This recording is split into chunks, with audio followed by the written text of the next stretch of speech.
میرا نام نادیہ ہے۔ میں آپ لوگوں سے اپنی زندگی کے کچھ لمحات شیئر کرنا چاہتی ہوں جن کو میں آج تک بھلا نہیں سکی ہوں۔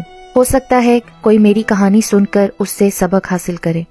یہ ان دنوں کی بات ہے جب میں ایک مقامی کالج میں پری میڈیکل کی طالبہ تھی۔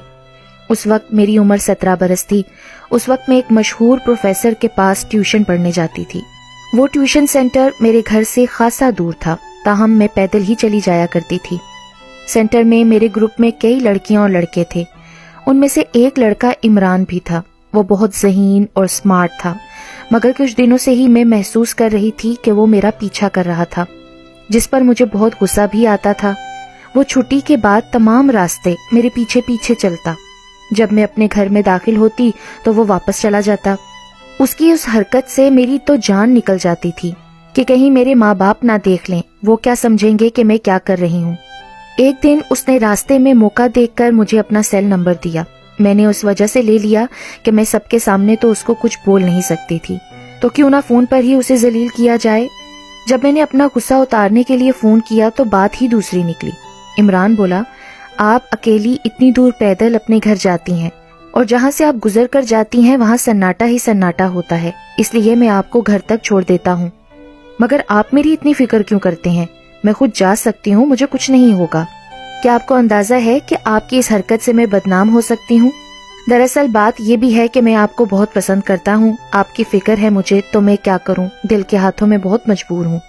عمران نے بے دھڑک اتنی بڑی بات کہہ دی تھی اور میں تو گنگ ہو کر رہ گئی تھی، چنانچہ میں نے فون رکھنا ہی مناسب سمجھا۔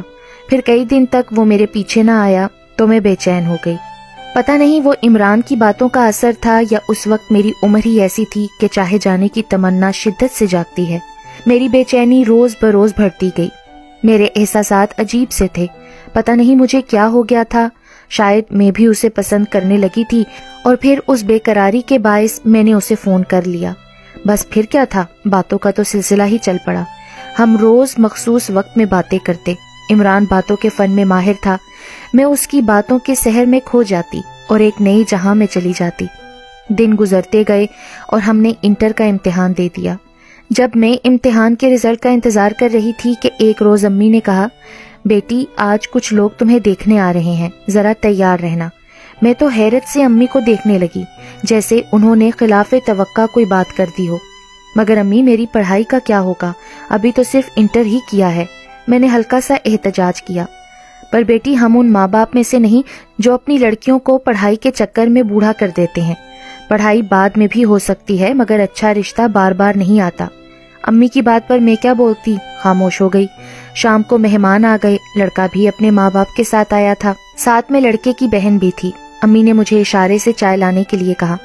میں چائے اور کچھ کھانے کا سامان ان مہمانوں کے سامنے لے گئی۔ سب نے میری چائے کی تعریف بھی کی مگر زیادہ دیر تک میں نہ بیٹھی۔ میں اٹھ کر اپنے کمرے میں آ گئی۔ کمرے میں آ کر میں نے عمران کو فون میں لایا اور ساری صورتحال سے اس کو آگاہ کیا۔ اس نے کہا، ہمیں کہیں بیٹھ کر بات کرنی چاہیے، اس طرح فون پر بات کرنا مناسب نہیں۔ بات ٹھیک تھی۔ اگلے روز مجھے پتا چلا کہ ان لوگوں نے مجھے پسند کر لیا ہے جو میرے گھر رشتہ لے کر آئے تھے، اور میرے والدین کو بھی اس رشتے پر کوئی اعتراض نہ تھا۔ حالات ایسے پیدا ہو گئے کہ مجھے عمران سے فوراً ملنا پڑا۔ ہم دونوں ایک مقامی پارک میں ملے۔ میں تو بس روئے ہی جا رہی تھی، کچھ سمجھ نہیں آ رہا تھا کہ کیا کروں۔ عمران بولا، دیکھو نادیہ، مجھے ابھی ڈاکٹر بننا ہے، پڑھائی کرنی ہے، میں اپنے ماں باپ کا اکلوتا بیٹا ہوں، میں بھی تم سے شادی کرنا چاہتا ہوں مگر خالی پیٹ تو محبت اچھی نہیں لگتی نا۔ تمہارے گھر والے تمہاری شادی مجھ سے کبھی نہیں کریں گے۔ کون سے ماں باپ ہوں گے جو لڑکے کے ڈاکٹر بننے کا انتظار کریں گے، اور پھر میں مزید پڑھائی کے لیے تو باہر بھی جاؤں گا، تو تم کیا میرا انتظار کر لو گی؟